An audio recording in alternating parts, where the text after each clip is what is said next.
ابن بطوطة waxa uu ahaa aqoon-yahan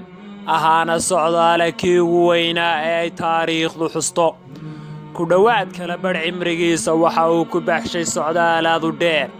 sida ay taariikhyahanadu sheegaan ibnu batuuta waxa uu magiciisu ahaa maxamed binu cabdalla allawaati waxa uu dhashay 703 hijriyada oo waafaqsan 1304 miilaadiga waxa uu ka dhashay qoomiyad barbari ah oo degta qaybo ka mid ah dalalka waqooyiga Afrika markii uu soo gaadhay da'da 21 sano waxa uu go'aansaday inuu safro magaalada Makka si uu soo xajo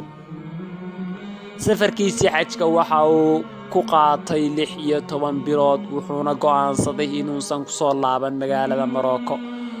uuna bilaabo socdaal aad u dheer oo ku tagayo dhulal badan Morocco waxa uu ka maqnaa muddo dhan 24 sano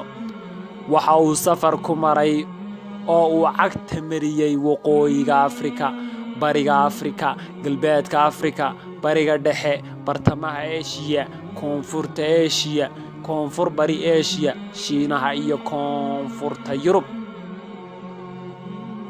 waxa ay ku qaadatay inuu ku tago dhulalkaas muddo dhan 30 sano waa shakhsiga isaga gudbay min cidhif galbeed ee Timbuktu oo Mali ah ilaa cidhifka bari ee Shanghai oo Shiinaha sidoo kale waxa uu isaga gudbay min cidhifka waqooyi jasiiradda Shiliki oo Talyaaniga ah ilaa cidhifka koonfureed ee Indonesia taariikhyahanadu waxay xusaan inuu ahaa kii ugu weynaa taariikhda aadamaha ee la og yahay oo ku socdaala dhul intaas leeg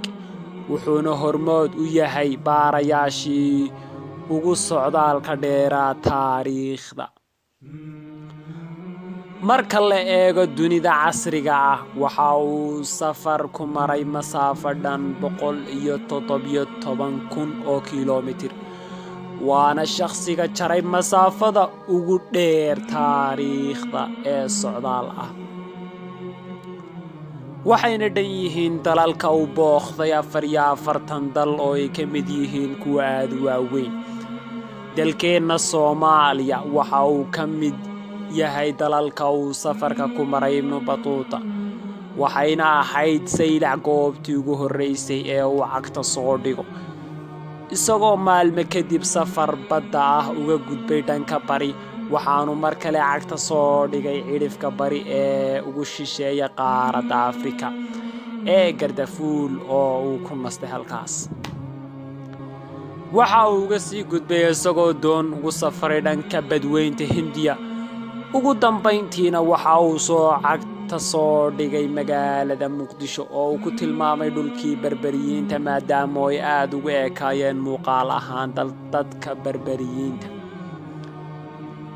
xeebaha Muqdisho ayuu ka baxay isagoo u ruqaansaday dhankaas iyo xeebaha Sawaaxiliga ilaa uu ka soo gaadhay Mombasa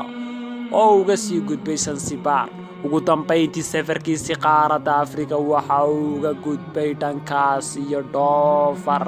oo dhacda Cumaan ilaa uu ka sii aaday Aasiyada kale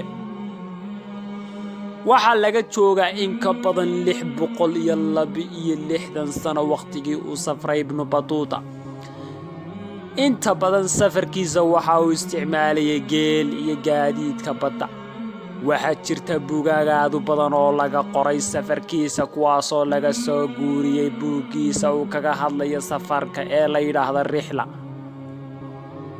goob walba oo uu tago waxa uu kaga waramayay dhaqankeeda iyo xadaaradii ka jirtay waqtigaasi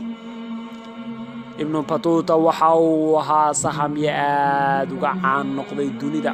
oo ilaa maanta ay daraaseeyaan taariikhyahanadu kaasoo baaqi ku ah goobaha cilmiga ee dunida taariikhyahanadu waxay sheegaan inuu dhintay 769 hijriga oo waafaqsan 1369 miilaadiga waxaanu ku geeriyooday magaaladii uu ku dhashay ee Tangier ee dalka Morocco